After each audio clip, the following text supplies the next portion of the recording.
On today's show, You in the wrong AMC, motherfucker. Wash my balls with ice water. It's got some twists and turns and some boobs. Lumpkin for my B-day. Arnold versus Bad Bunny. Get to the hopper.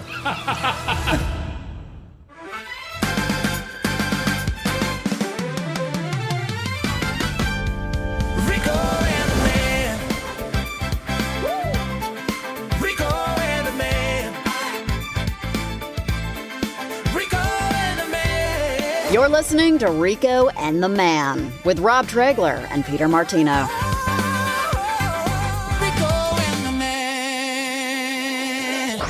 Happy 2026. Here we are again, Pete. How you doing? Welcome 2026, and welcome to you, our audience. Yes, in this welcome. new year.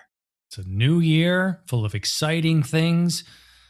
Maybe Can you tell the rest of the country that? stay alive till 25 and let's all be dicks in 26. But on the plus side, I'm really digging our new theme song. It reminds me of like a 80s Saturday morning Yes. cartoon theme song. That's where what it's I was like, going for. and those were the best theme songs, in my opinion. The 80s, between the cartoons and the actual sitcoms and everything else. So they had the best theme songs in that decade. And that's exactly what it reminds me of, because it's just so full of energy and it's catchy without being annoying or irritating. If you could picture us animated as like DuckTales characters, Right. you know, and it would open with the, you know, Yeah. Just a bunch of fast clips of just us doing silly, crazy things. Paul's the villain. yeah, exactly. Paul's our Gargamel. Holding some like crystal that we're trying to get from him. There's like a zap. He has like a sidekick parrot for some reason. You're right. And then we like get the crystal from him. Paul, we need that crystal back. And he's like, DS9. Gotta be DS9. What do you go for? With the voices of Ernest Borgnine. Ready, boy. As a wise old wizard. yeah, here's the whole scene. We want that crystal. DS9. Gotta be DS9. What do you go for? Ready, boy. I might have to make that opening now just because of that song. I know. I mean, with AI, these kids are Hey. doing everything. We could definitely do. I mean, hey, you kind of did an AI version of us in our last episode, and I thought that was great.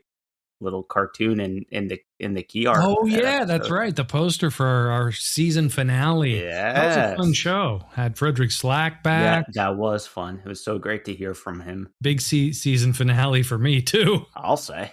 You got a big year ahead of you, my friend. You better save those bucks. Better save those bucks.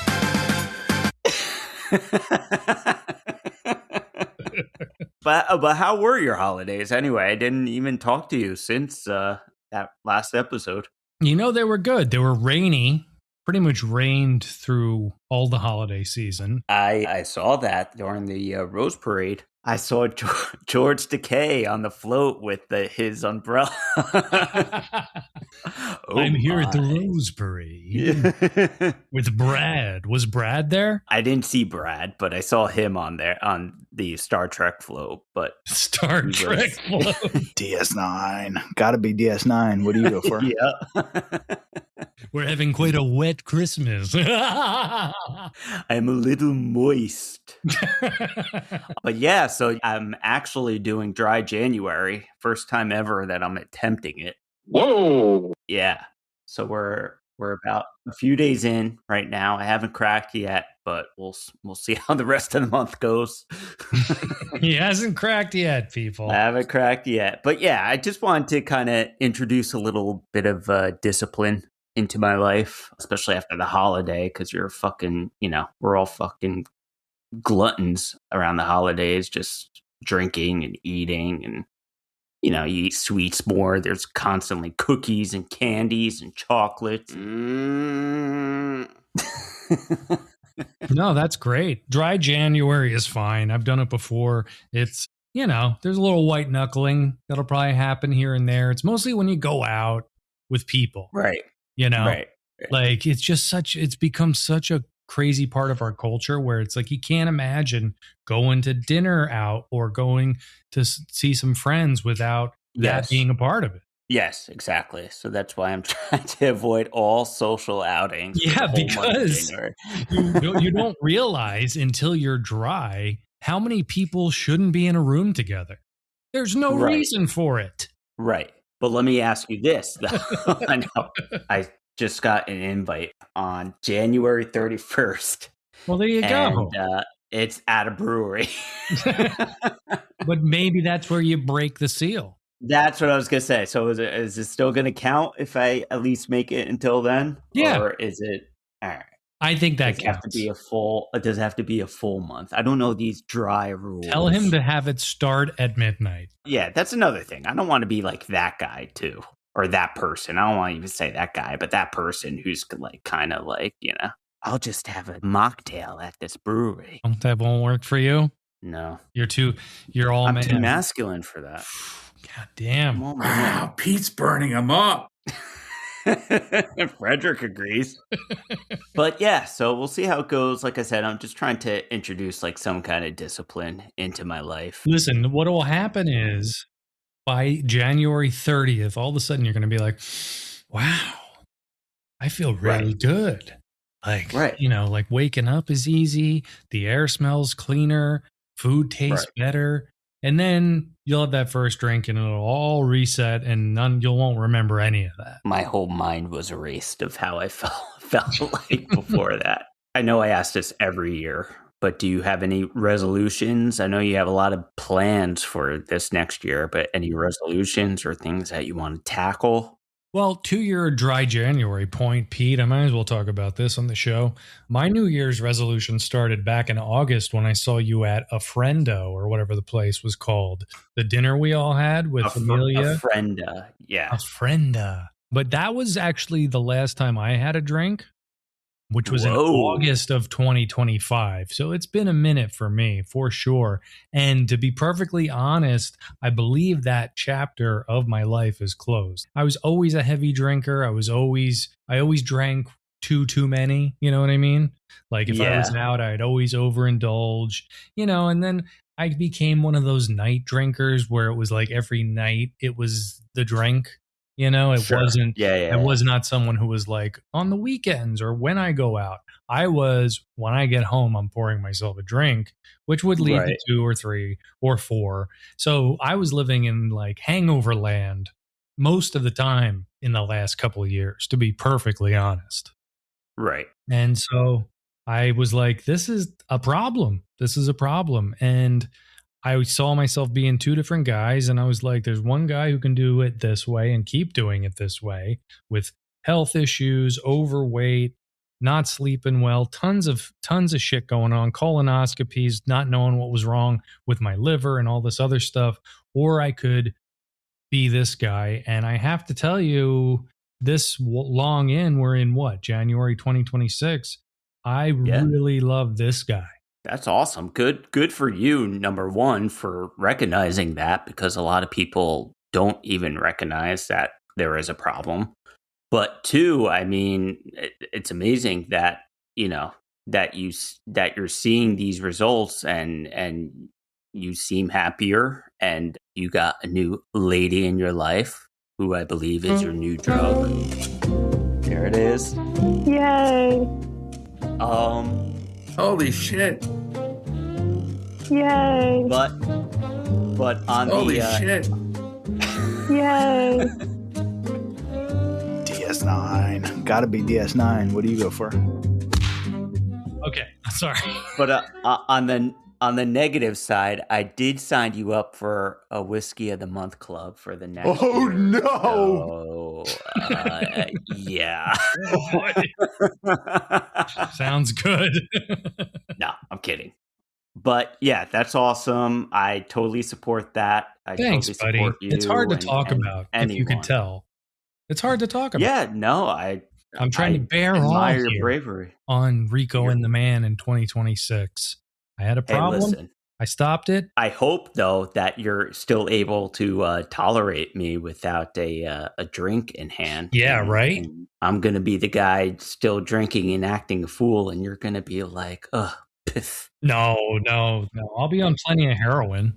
I haven't quit that, Pete. I haven't quit the smack. Well, I applaud you and I support you. And if there's anything I could do to help you along this journey after January.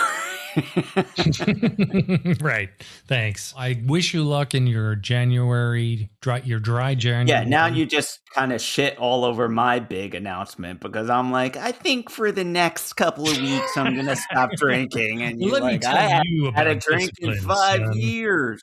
Yeah, no. Sorry. That's all right. I gave you a clean in and you fucked me over. Sorry. Just kidding.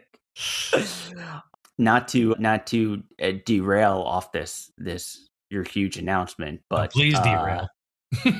Let's move on. I did get a chance, since I had some time off over the holidays, to catch up on some movies. Oh, I did finally see the Thunderbolts. And Fantastic Four. Whoa. Which I enjoyed both thoroughly. Wow. Wow, Pete's burning him up. See, I can't even talk to you guys. You and Frederick Slack. Holy shit. Just mocking me. No, I'm sorry. Wait, so wow, so you caught up on Thunderbolts and Fantastic Four and liked them? Yeah. Well, they've been dropping these little breadcrumbs of Doomsday, trailers, mini teasers. Literal I don't even want crumbs. Yeah, I don't even want to say trailer. Then I don't even want to say teaser, but mini teasers. Yes. So, I want to prepare for that as much as possible, and these two films have a lot to do with what's going to happen in Doomsday, but yeah, I like them both. I think I like Thunderbolts a little bit better because it was more grittier and more my speed. But I like Fantastic Four too. I thought, the cast was good in that. So that's half of the battle right there. Yes. I did watch, I forgot which one came out first. So I did watch Fantastic Four before I watched Thunderbolts. But I mean, that didn't really, it didn't actually matter. better that way because the end credit scene of Thunderbolts. Yes. So yes. Actually works better the way you watched it. Yeah. So it made sense. Yeah. But I really like Julia Louis-Dreyfus. Yeah. Thunderbolts. I feel like her character is so interesting because you never know which direction. She's just so, you can't ever determine what her next move is, and I just love that about her character. And she just you can't nail her down. You don't know what you don't know where her loyalties lie. You really don't know what she's exactly up to, who she's working for. Right. Sometimes she's sympathetic. Sometimes she's just pure evil. It's just interesting to see. So I'm definitely into seeing where that goes next as well. But yeah, I like them both. I thought they were both really good. And it's promising for the future of Marvel. Let's just put it that way. It's funny because you mentioned the Doomsday trailers, because obviously always prepping for the show, always trying to find content for the show. And we always do trailer reactions. We always listen to trailer reactions and give our own reactions to people freaking out over trailers. Right. And these trailers are so short and teasery. There's people trying to be like, oh my God, that's Steve Rogers' helmet. Thor's in the woods. Whoa. Magneto's long hair. And it's like, no, these trailers aren't big enough or good enough for you to be, flipping out Joe. Do not play with us. Yeah, there's no need for reaction videos for this. And they're trying though. And I didn't even try. Yeah, they're trying to, and it's like, stop it. You're not actually that excited. Thor's praying in the woods. Right. Captain America's got an infant. What? Yeah, I thought they were going to attach a full trailer to Avatar. Am I mistaken when I heard that? Or now I hear Super Bowl. Yeah. Well, that was my prediction. Was that they're going to release a trailer around Super Bowl. It's a slow roll they're playing here. I hope it pays off. Slow roll. Yeah. It is a slow roll, but I just want to see Doom. That's it. Yeah, me too. You know? Like, that's really all any of us want to see. Yeah. And that's the one thing they're keeping from us. And I still don't understand. I was just talking with Amelia the other day about it. I still don't understand how they're threading the Robert Downey Jr. thing with him playing Doctor Doom and how it's going to not be some sort of weird cop-out storyline. The only thing I can think of is he's going to be a clone, or it's going to be like some alternate universe thing where he never became Iron Man, but he became Doctor Doom or something like that instead. But any way you slice it, you're like, lame. Yeah, I know, but who are we kidding? I mean, we're still going to go there and I mean, that's all they care. That's all they care about. We're still going to get our money. That's not the argument. Yeah. We're still going to go see all that bullshit. But the thing is, it's so painfully obvious how little faith they have in any of the new Marvel properties that they've released since Endgame. Because every teaser's like, Captain America's still here, Thor's still here, and now X-Men are here. Yep. The one thing that kind of made me laugh, though, in Fantastic Four, though, is like Pedro Pascal is so, protective of his pregnant wife. He's like, making sure everything's normal with the baby and everything, and just being like an overly protective dad. And then he allows her to go into space to find this fucking monster, no problem. What do you think he would be like? Home? Yeah. At least try to get her to stay home, but no, she's just like, come on, you're coming with us. I know, it doesn't make any sense. Yeah, but it was fine. It was a fun movie, and I like that kind of world that it takes place in. That kind of it looks futuristic 60s somehow. Yeah, kind of reminded me kind of like an Incredibles type thing where it took place in that kind of world where it looked retro, but they had a lot of futuristic shit. Kind of Jetson-y too. Yeah. So that's why I'm happy it was kind of isolated and separate from its own to its own thing versus trying to sew in the other stories and worlds that came before it. I just don't know how they're going to be able to carry all these people, all the Thunderbolts, all the X-Men, all the Fantastic Four, all the OG Avengers. It's like, how are we going to follow a story like that unless it's only so much hours long? Time. I mean, they did it for Endgame. That's true. And Infinity War. Yeah. And I thought they did it perfectly, but we'll see. And then the other thing I watched over the break, as a majority of people did, was Stranger Things, the final season. Ah, yes, the final season, the divisive final season. What I kind of loved about Stranger Things when it first started was just kind of it harkened back to those 80s movies and, just a ragtag team of kids and trying to fight this, this force or enemy of some kind. And it was something that you never really saw on TV, lately anyway. Mm-hmm. And I just kind of like the fun that they were having with the show and just all the 80s references. And it just seemed like, even though I wasn't crazy about the show, I'm not a Stranger Things stan by any means, like a lot of people are. But I still got it. I still understood why people were into it. It was something different. But it seemed retro, and it tapped in. The kids were cute and everything. It tapped into a lot of things that I can understand people liking. And then in the last couple of seasons, I feel like it kind of took itself too seriously. And all of a sudden, the 80s references kind of died off. The kids are adults now, and for some reason they're all superheroes and fucking rocket scientists that know every kind of physics equation and everything else. And it just kind of I don't know, I feel like it just kind of took itself too seriously in the last couple of seasons and just became not as fun as it was in the earlier seasons. But having said that, I mean, I thought the final was fine. I know a lot of people were complaining about it and were upset with it. I feel like people either loved it or hated it. Yeah, but it's very, very extreme, very polarizing. Yeah, I mean, I'm kind of fine with it. The whole season, though, like you could tell the writing is just so, it's so corny. And the way that they, like, the characters interacted with each other, like, no friends, especially back in the 80s, like, guy friends would, like, talk the way they do. It's, like, very, very, like, hokey, like, dialogue that, you could find in, like, a Hallmark movie or something like that. So that kind of took me out of it. But for the most part, it's still entertaining. And I had to watch till the very end because I watched all the other previous seasons. So I had to see how it ended. But, not blown away by it. But at the same time, I didn't like hate it like a lot of people did.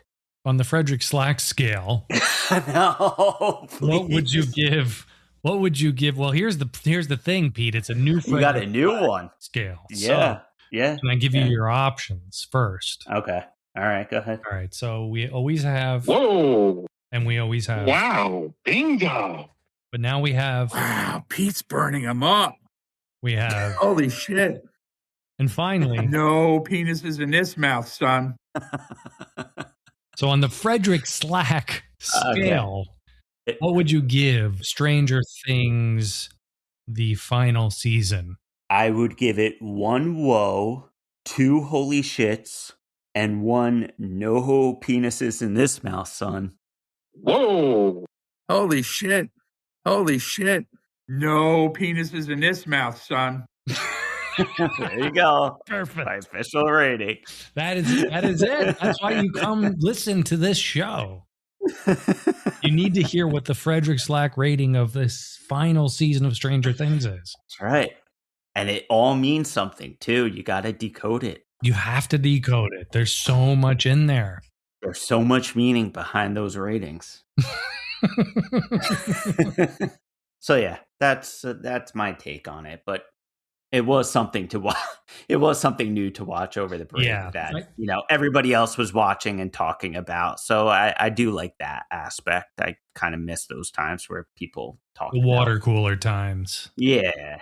The pre-streaming where everyone was watching the same things as opposed to everyone watching something different.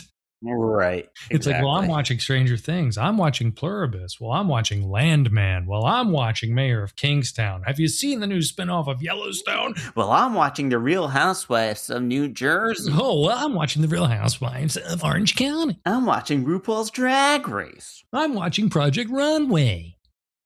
Drag Race.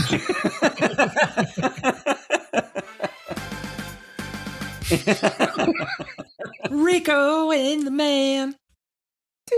It is catchy, though. Oh, it's very catchy. Speaking of which, I might as well shamelessly promote for 2 seconds. I have an album on Spotify that everyone can listen to under the name Rico and the Band. Whoa. 11 tracks of new music that I released on Christmas Day. You can go there and you can hear such hits that I've written over the years. And that's awesome. What made you want to do this now? I had been writing songs forever, just as a hobby. You're very among your many other talents. You're very musically talented as well. I don't know how talented, but it was always this very secret hobby where I'd write songs and like sing poorly on them. Yeah, you're a tinker. I like to tinker with music, and I believe in the AI era. Lean into it. You know what I mean? Like, use it as a tool. Use it to make things it's better. not going away. It's not going away. So don't turn your back on it. It's great for music novices like myself. I don't think it's great for musicians who have spent their lives in studios, but these songs finally sound the way they always sounded in my head.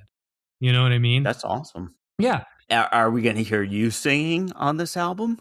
Well, all those songs, most of those songs were originally sung by me, but those are the unreleased tracks. Those are the demos. I think we need to hear you singing a ditty. Okay, you want to hear my version of a song and what it did to it? Rob has not embarrassed himself enough tonight. Let's do this. Hey, it's the new year. It's a new year. Rob's bearing all. I did a song called Hollywood Ending that I wrote in 2005. I remember that.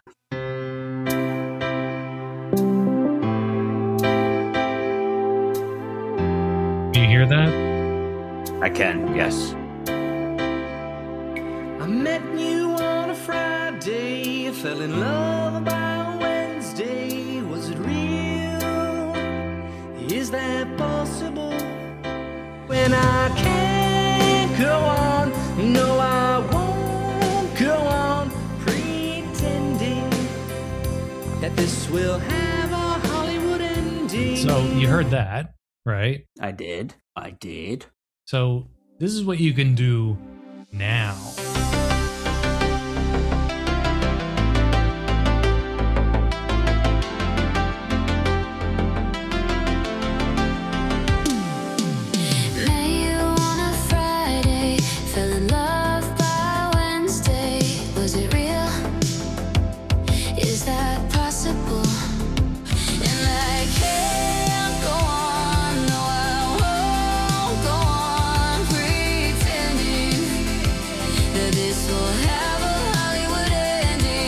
Again, it's got a very 80s vibe. I love it. Most of my songs have a very 80s vibe. I love it. So I was playing a lot with that shit over the holidays. I think I need to tap you to flesh out my boobies song that I've talked to you many times. Yes, let's write it together.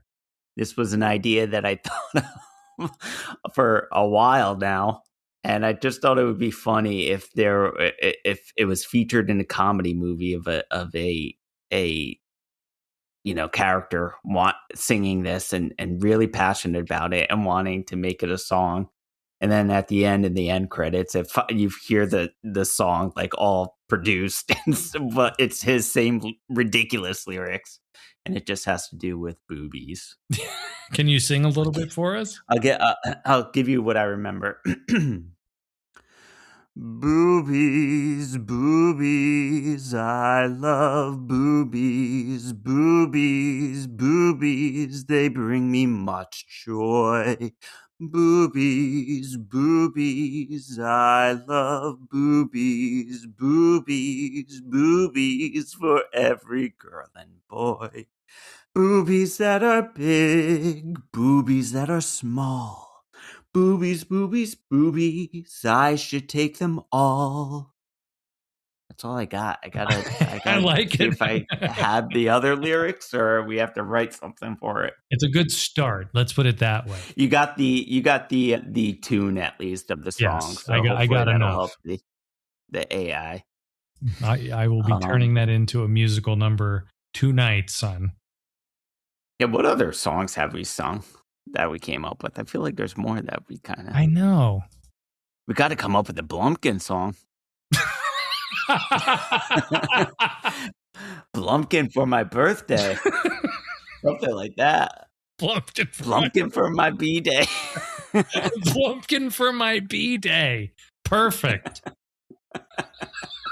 Chocolate Insanity. That's another one. Chocolate Insanity. We got 3 tracks already. We got Boobies, Blumpkin for my B-day, Chocolate Insanity. I don't know if it's an album or if we're walking through like a sex video shop. I know. It had to do with sex. Well, the chocolate doesn't so much, but looking at VHS, it's like we can watch Boobies, Blumpkin for my B-day, or Chocolate Insanity. Oh man. Well, very quickly, just to give a backstory of why we're laughing so much is because 2 of those songs were based on a time we spent in where was it? Chincoteague. Where is Chincoteague? Virginia, yeah. The island of Chincoteague. We went out there and we were at dinner and there was a waiter. And for some reason, you were like, does anybody know what a Blumpkin is? And he leaned out of the kitchen and went, I do. And they also had a dessert there called Chocolate Insanity that you ate some of, and you're like, I'm going insane. And you ran and jumped into the water. It crashed through the window into the water because the restaurant was on the water. Yeah, and floated past the camera like the penguin at the end of Batman Returns with chocolate coming out of your mouth. I thought it'd be funnier with like a back view of me, and it looks like a lifeless body. It just like you see chocolate, brown chocolate in the water. And I died for some reason. I know. So you saw Thunderbolts, Fantastic Four, and Stranger Things. I did. Yeah, I actually went to the movies a couple weeks back. Look at you. Yes, Amelia. Do you know Amelia? Are you familiar with her? Amelia. Oh yeah, Amelia. One that you mention in every fucking show. So Amelia reads a lot of books, and lately she's been on this kick of Frida McFadden books. Right. And they just made one of her novels into a movie called The Housemaid with Sydney Sweeney and Amanda Seyfried. Oh, yeah. Directed by Paul Teague. Yes, exactly. And so Amelia was really excited to see it because she's read a lot of these books. And so the plan was simple. We were going to have dinner in Burbank, downtown Burbank, and go to the AMC in downtown Burbank.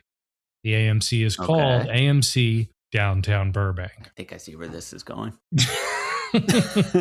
So it's a huge AMC. It's like 16 theaters, and you have to take escalators up to the front. And we're kind of like running behind, right? You know, it's like trailers these days take 45 minutes, but even that we're like, we accounted for. So we wanted to walk in right when the movie starts. Right. And so going up the escalators, you know, we walk up to the person. She's like, "You in the wrong AMC, motherfucker." We're like, "What?" She's like, "Yeah, you're in this AMC downtown Burbank, the one that's in the mall." We're like, "What?" Oh my God. They're called the same thing. And now we've always gone to this AMC. And she's like, "No, this one's in the mall." She's like, "Downstairs, to the left, over to the right, across the street." And we're like, and we're like, "What the fuck?" And it's like, "Let's go." And now we're jogging through the streets of Burbank. Why did they have AMCs so close to each other over there? Oh, dude, it gets even funnier. We're jogging to the mall. First of all, I haven't been inside a mall in years. Right. Who goes to the mall anymore? Exactly. And we're running through downtown Burbank, crossing the street, getting in the mall. We can't find the AMC because it's a 3-story mall. God, and Christ. We walk in and there's escalators everywhere. We're looking on the map, like, where the fuck's the AMC? And then we just happen to see it on the second floor. So we get on the escalator, we go up to the second floor, and we get there, we walk up, the usher goes, "Oh no, this is the AMC on so-and-so street in downtown Burbank." What the hell is going on? We're like, "It's outside, down the street and to the left." We're like, "What?" There's 3 AMCs? I would have went home at that point. Well, we're like, she's like, "We're not even going to make it now." I'm like, "We got to try." Yeah. You know, like, now you're determined. Now I'm determined to see this movie more than she is. I'm like, "We have to try." Because I'm hoping like we'll get there in time to sit down right when it starts. You know, I still think we can do it. I'm still holding out hope. So we get out, this clown in a mustache is like, "Right out those doors." So, we go out the doors and hit a brick wall. There's nothing out those doors. And then so go back inside and walk past the guy with the mustache just with like a dirty look of like, there was nothing outside those doors. Right out those doors. You ran up those stairs. Right out those doors, you'll see a brick wall. It used to be an AMC back in 1906. So we run outside and we see the AMC logo, and it's like a half mile away. Like, we see the AMC and it's just too far.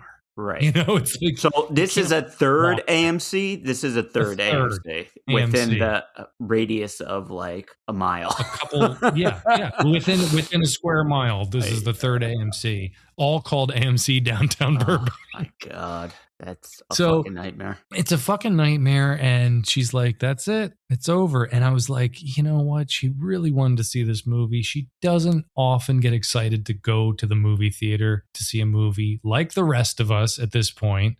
Right. It takes a lot to get to the movies. Sure. And I could just tell she was bummed. I was like, "No, I got on my phone. I'm like, we're going to find it. We're going to go somewhere else and we're going to get a showtime and we're going to see this goddamn movie. And this movie was like sold out here, sold out there, Universal City sold out, fucking Hollywood sold out, except Glendale. Na, na, na. Thunder and shit.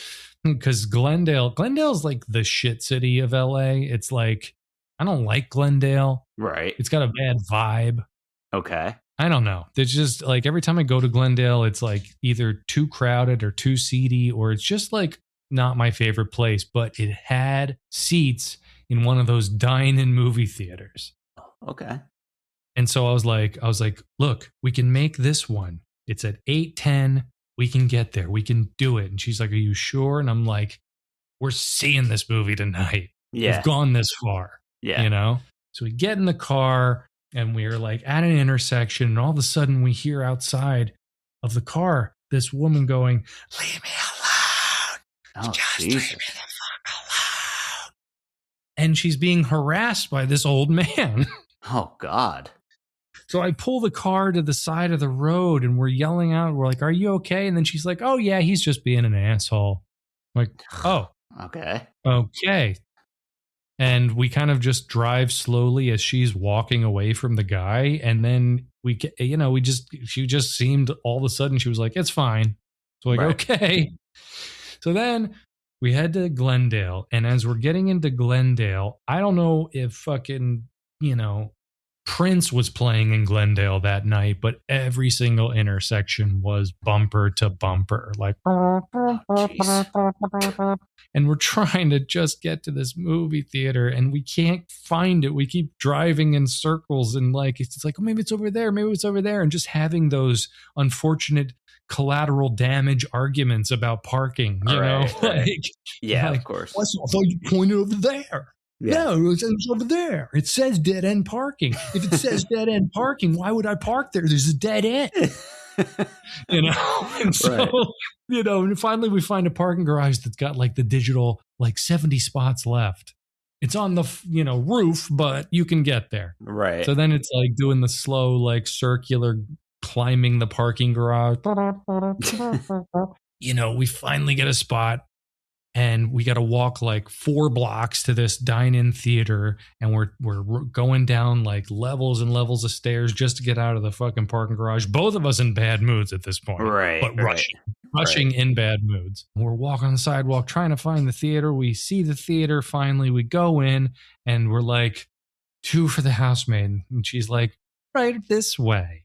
I'm like, okay, we're going to do it. And like we walk into the theater, and right as we're sitting down, the opening logo for the movie appears, Wow. Touchstone Pictures presents The Housemaid. And Amelia leans over to me and she goes, these seats are too close to the screen.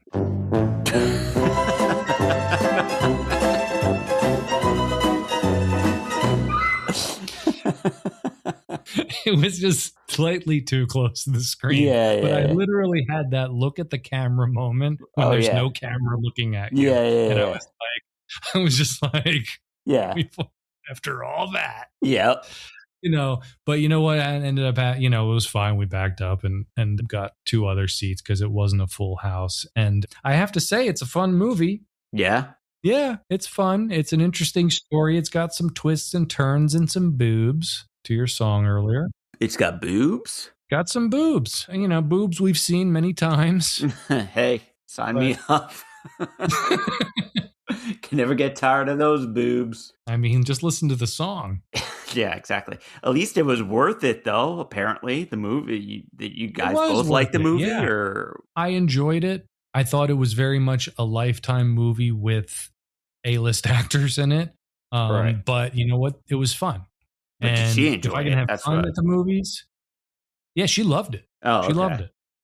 So, it all ended well, and we were laughing about the whole incident. But I literally told her, I was like, you literally kicked in the Curb Your Enthusiasm music in my head when you said that about the screen being too close after our adventure together. it was funny because Amelia kept saying, like, you should tell Pete to see it so you guys can both talk about it on the show. I'm like, he's not going out to see this. Yeah, tell Amelia I just saw Fantastic Four and Thunderbolts. I'm like, he's not bringing the kids to this one. Right. Hey, maybe Steph and I can have a date night. Do it. Or I could just go by myself. Watch it alone with my 2 other girlfriends, Amanda and Sydney. One of the things I wanted to talk about really quickly with you, Pete, because at first I didn't want to talk about it, and then I did want to talk about it, but I just feel like you and I can't let it go on Rico and the Man without, at least for a few minutes, giving the icon his due, and had such a tragic end, and that's Rob Reiner. Oh, God, yes. What the fuck? I mean... Awful, awful. 2 people that didn't deserve that at all. I mean, I don't think anybody deserves that, but my God, I mean, just so sad. And I feel so bad for their daughter that had to walk in on that horror scene. Oh, I know. But yeah, I mean, just terrible. And it was another crappy news story for the end of the year that and this one really bummed me out. But such a shocking evening too, how it all unfolded. Yeah. They were like very vague at first, which made it sound even creepier. Yeah, there's 2 dead people at Rob Reiner's house, and then you're like, oh my God, is it Rob Reiner? And then you find out it is Rob Reiner and his wife, and you're like, oh my God, and then you find out it's his own fucking son who did it. I know. And you know what else really bummed me out is, Rob Reiner's parents, Carl Reiner and his mother. I mean, they lived well into their 90s. So, I mean, he could have had another, 10, 15 years left. I know. His dad was like working up until the day he died. Like, we could have seen so many more Rob Reiner projects. I mean, the fucking guy was in show business since the fucking Smothers Brothers, dude. I know. Meathead on your favorite show of all time. Absolutely. Now we're stuck with Sally Struthers. No, I'm just kidding. I'm sorry. Oh, damn. Wow, Pete's burning him up. No, I mean, it would have been sad enough just to hear that Rob Reiner died, but in the way that he died is a million times sadder. Yeah, and I didn't, when we first started talking about it off air, I was like, I don't even want to talk about this. It's so fucking like a mind fuck. Yeah, like it was dark thinking about it. It was sticking with me for like, a few days, just constantly thinking about it. And what's upsetting is I feel, from the stories I've heard, they were trying to do everything they could to help that kid too. Like, I mean, he made a fucking movie with him. Like, he thought that was going to be like, kind of I saw this very nice interview with him and his son when they were promoting the movie. And he said something really sweet, like, regardless of what other people, think of this movie, we're winning. And he referenced like his son, like him and his son. So it was, he totally saw that as like a bonding, like therapeutic experience that, he was having with his son. And he even spoke about how he was kind of an absent father in the son's earlier years. And he tried to mend that by making that movie with him and tried to be close to the kid and tried to get him help, putting him on watch. I mean, I think the whole reason he was with them at Conan's holiday party was because they couldn't leave him alone. Yeah. I want to know what went down at that fucking party. I want to hear more stories from that. That's for sure. There's a lot of shit coming out about that party. Like, Jesus Christ. And so many people being dragged into it too. Yeah. Hater. Yeah, I know. Like, yeah. But all that aside, like, just real quick, I mean, like, Rob Reiner probably had the best run as a director of anybody. Yeah. I mean, his first movie, Spinal Tap, 84. Yeah. Basically created the mockumentary format. Mm-hmm. I mean, obviously there were mockumentaries before that, but that was by far the most popular. Created an entire universe for Christopher Guest, who kept that torch going with mockumentaries. Yeah, yeah. I mean, The Office. Think of everything that came after that. You know what I mean? Exactly. And like, but after that, fucking, Stand By Me, Princess Bride. Well, that's the thing. Like, he did like, I feel like he did like every kind of genre. You know what I mean? He did like Misery. horror with Misery. Yeah, he did like, you know, drama with Few Good Men. Just like I feel like he could do it all. Comedy, obviously. And there's so many people out there who don't know that he was the one who kept Seinfeld on the air. Yeah, yeah. Castle Rock, his company, Yep. believed in Seinfeld, and he fought to keep that show on the air. Yep. Castle Rock also produced fucking Shawshank Redemption. Right.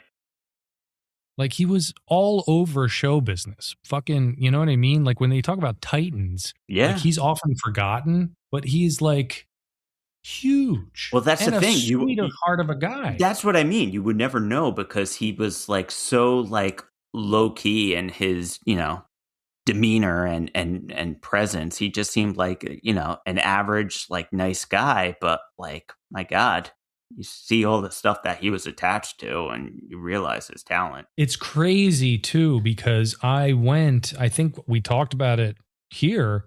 I went to a test screening of Spinal Tap 2 and he was there.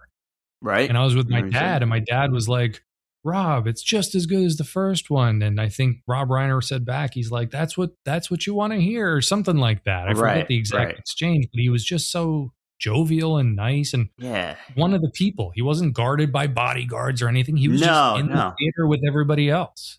It's very avuncular, and I don't know. It's sad. But what a swan song though, for that to be like his final project. You know what I mean? It's like, he coming bookended full his whole circle career with Spinal Tap. Yeah. I mean, he was such a nice guy that I went through the Bobby Wygant archives, and there was really nothing to even make fun of, nor would I want to make fun of. Right. But I did actually see one, and I think it was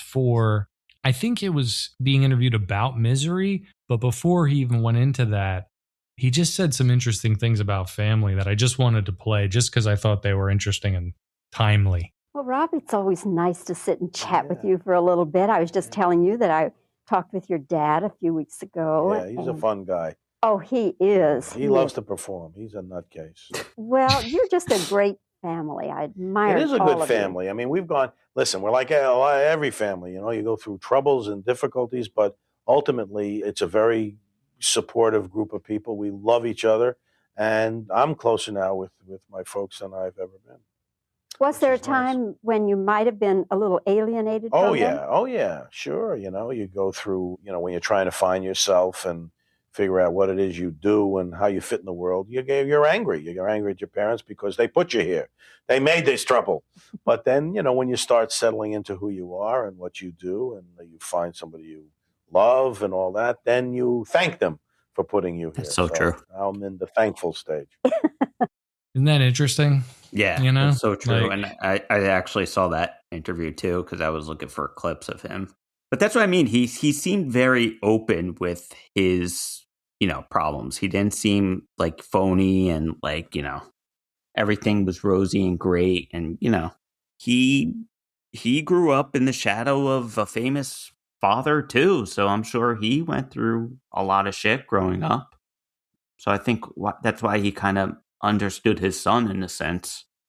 But obviously it's just, his son was just beyond the point of no return. What really shocks me is that he didn't kill himself afterwards. Like, usually when people do something like that, they commit suicide. But I mean, he was fucking walking into 7-Eleven and buying a drink, and he looked calm as a cucumber. I did find it weird that he went to a motel in Santa Monica, and in the hotel room, they said there was blood everywhere in the bathroom and all over the place. Really?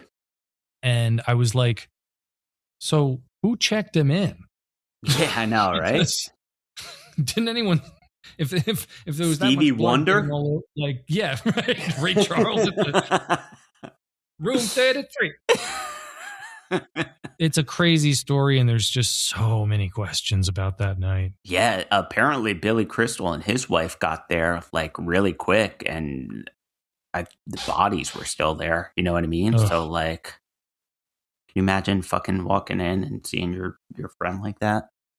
No, I can't. That note. Let's move off this. Absolutely.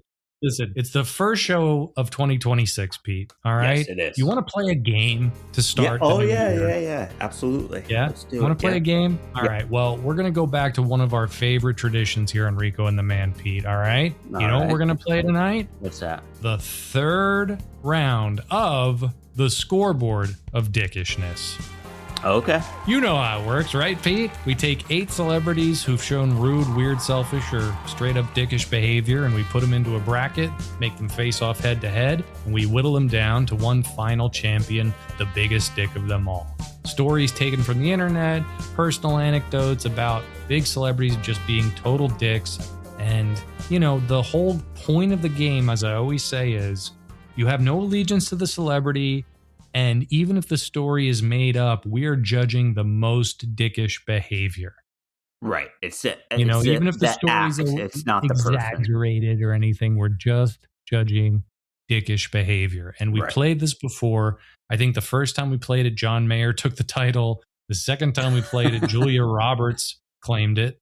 And so that sounds right. We've got a brand new bracket with 8 new celebrities. So it's time for the scoreboard of Dickishness. You dick!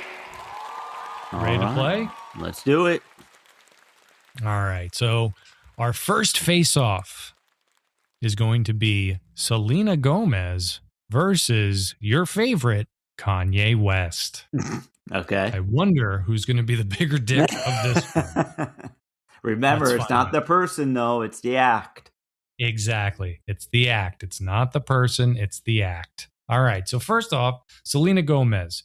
She got married in a massive fairy tale wedding with more celebrities than the Oscars. It was like Taylor Swift, Ed Sheeran, Steve Martin, Paul Rudd, basically everybody in Hollywood except one very important person, the woman who gave her a kidney. Yeah, apparently there was beef between them before this happened. So I don't know what kind of transpired with all that. But yeah, that's kind of fucked up. It's kind of fucked up. Pretty fucked up. I mean, I think if you have a piece of somebody in your body, you should probably put them on the list or at least send a save the date. Yeah, that's a guarantee invite for sure. Yeah, like if you had my nutsack, I would hope I'd be invited to your wedding. Well, I do have one of your testicles. Holy shit. All right, so Kanye West. Yes. So Kanye West reportedly tried to set up a hangout between his daughter North, who he shares with Kim Kardashian, and Andrew Tate. I don't know if you know who that is, but he's the guy who was charged in Romania with rape and human trafficking. Yes. So why is Kanye bringing his kid to meet a man who's spending more time in courtrooms? Was it a private meeting between the daughter and him, or was there supervision? Yeah, right. Good question. I don't know, but that is the story. Well, going by the stories alone, I have to say, I think that Selena Gomez won. Whoa. Dickish behavior, even though I can't. Holy shit. You know, I can't stand Kanye. I agree. I know you can't stand Kanye, but I agree with you on that one. So Selena Gomez is moving into the next round, is what you're saying. Yes. You dick! All right. The next one is Emily Blunt versus Mickey Rourke. Yeah, really, brother. And there he is. He's been in the news lately too. Looking for he has a home. You guys have room there, don't you? We could do a whole retrospective about Mickey Rourke. He is a character and a half. But right now, we're just talking about dick behavior. All right. Sorry. We're actually doing a documentary about him. Oh, yeah? Is he involved in it? Or he is involved in it. It's weird, though, because every once in a while, there's this like 9-foot Russian director in our office, like having meetings with like cards on a wall and being like, Mickey would never say that. More vodka. Mickey was the heart and soul of Iron Man 2. Cut that part of the movie out. Mickey Rourke will return as Whiplash in Avengers Doomsday. All right, we're detailing. It's Mickey Rourke. Yeah. So it was Come Emily on. Blunt. Yeah, you can't throw stories out of Mickey Rourke and a 7-foot Russian director because you know we're going to go off on a tangent. I am having directing of Mickey Rourke. 9.5 weeks changed cinema forever. He is Hollywood icon. Deserves to be on the Mount Rushmore next to Clint Eastwood and Charles Bronson. I wash my balls with ice water every morning to get me prepared to direct. I am directing Mickey Rourke documentary. Mickey Rourke too was such a handsome fucking guy. Oh yeah. Like what he did to his face is shocking. I don't know how you do that much damage. Yeah. Let's just say he doesn't have all the puzzle pieces in the box, I don't think. He has all puzzle pieces. He has extra puzzle piece. All right. Anyway, Mickey Rourke versus Emily Blunt. Yes. Mickey Rourke was on Big Brother and immediately stepped into controversy when he asked JoJo Siwa whether she liked boys or girls. And after she said she liked girls, he replied, "If I stay longer than 4 days, you won't be gay anymore." And then JoJo overheard him saying he planned to vote the lesbian out real quick.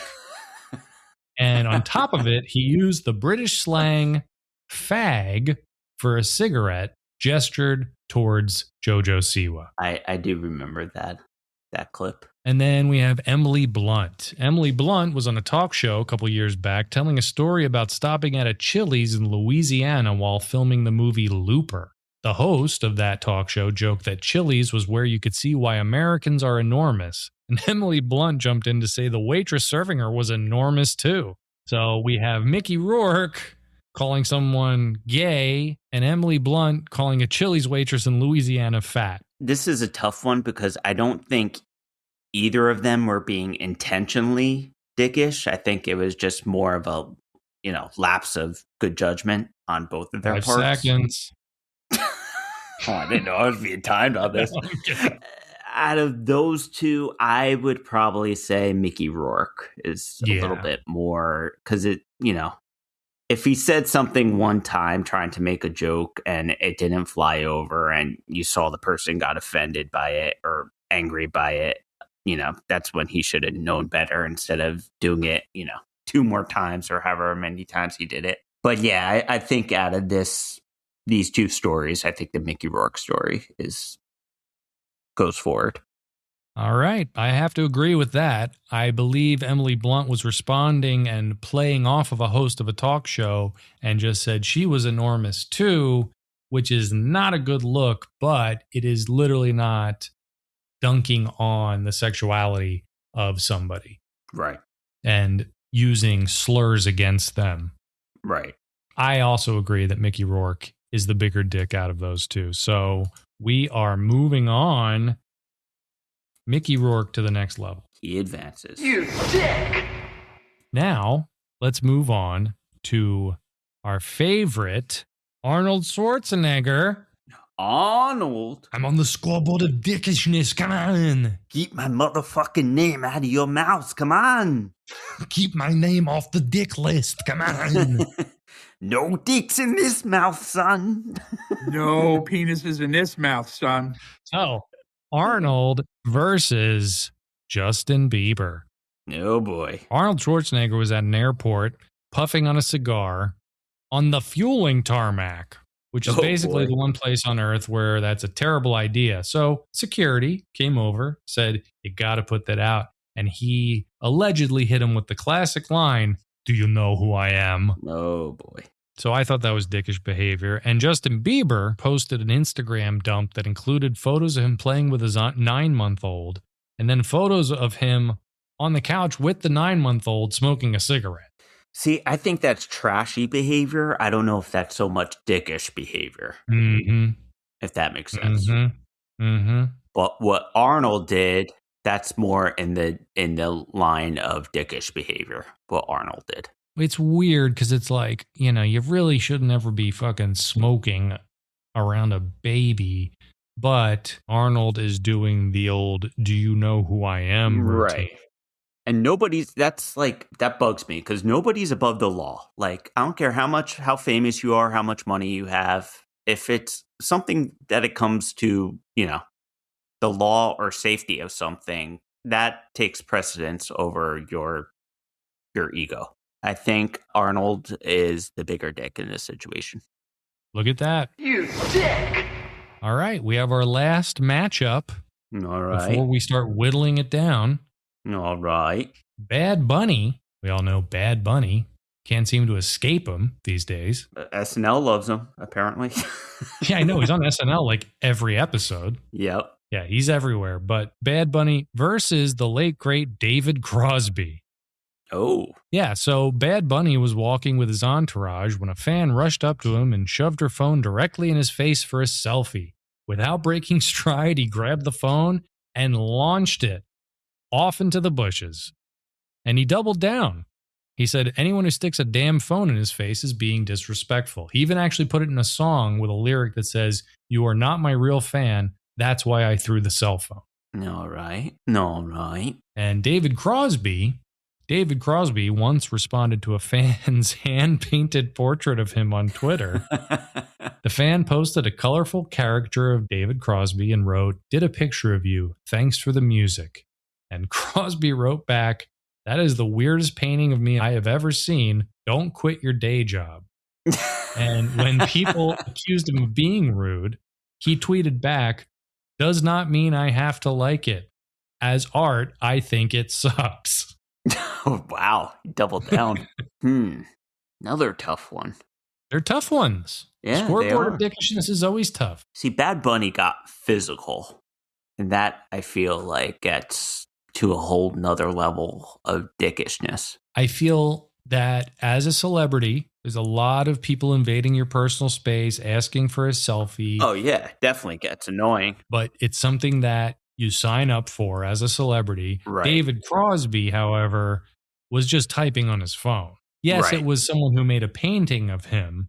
But to his point, if he wanted to be honest, he was just telling the truth. Right. Well, that's what I think in David Crosby's case. Like, I think initially he was kind of making a joke about it. But then when people started attacking him, he had to, he had to come clean and be like, look, I'm just being honest. You know what I mean? Like, it's just like. Yeah. And David Crosby's one of those guys who's like never took any shit anyway. Right. Now I kind of want to see the painting.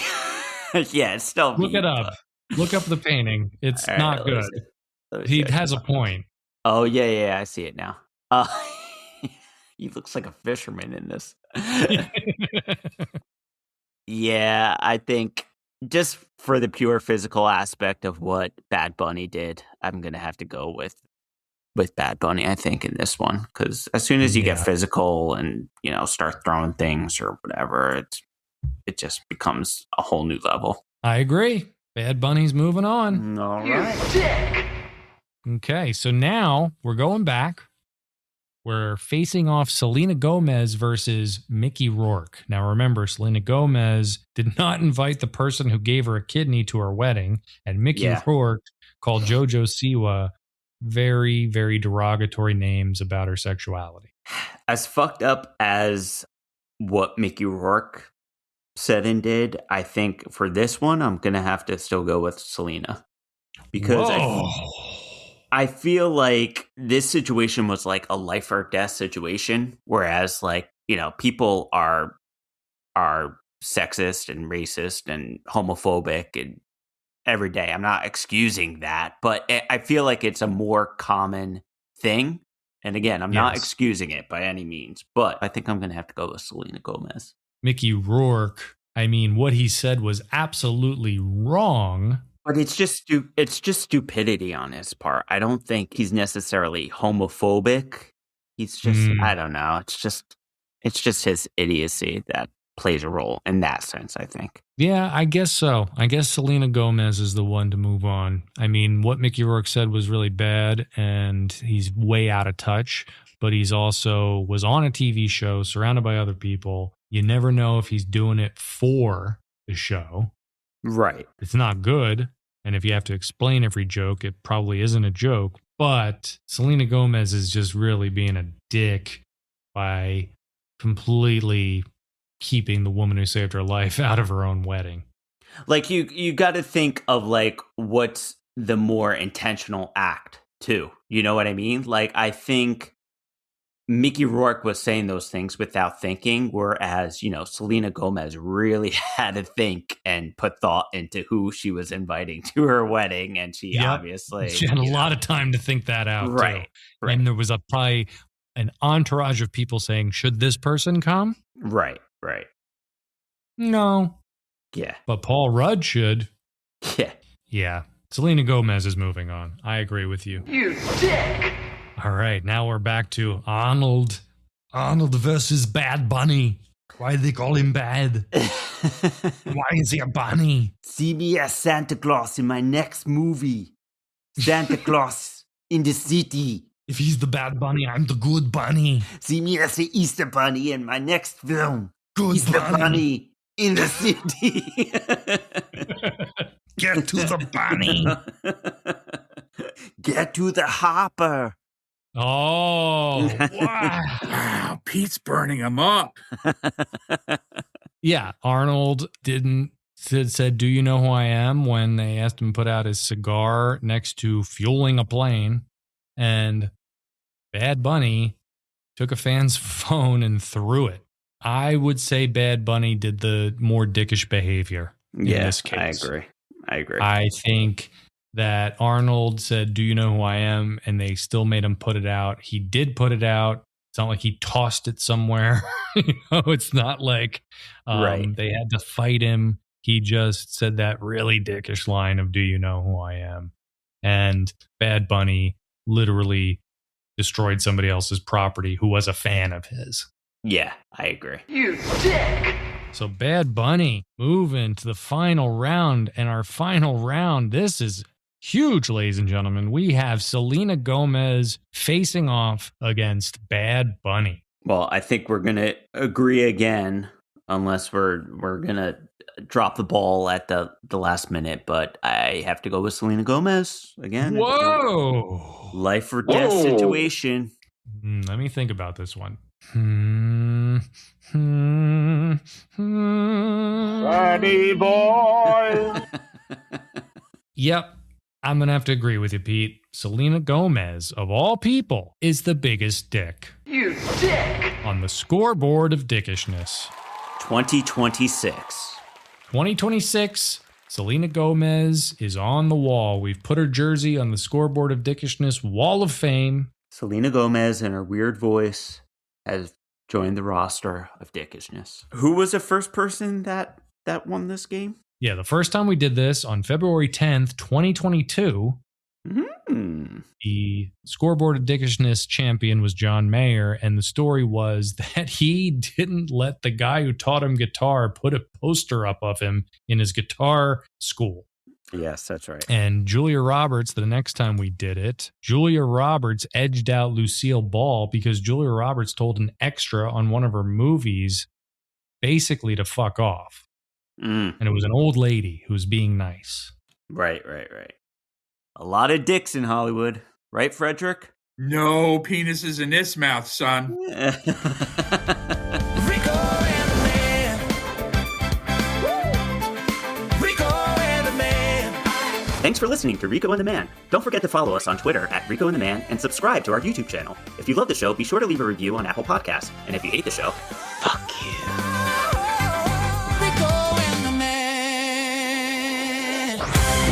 For more Rico and the Man action, go to ricoandtheman.com.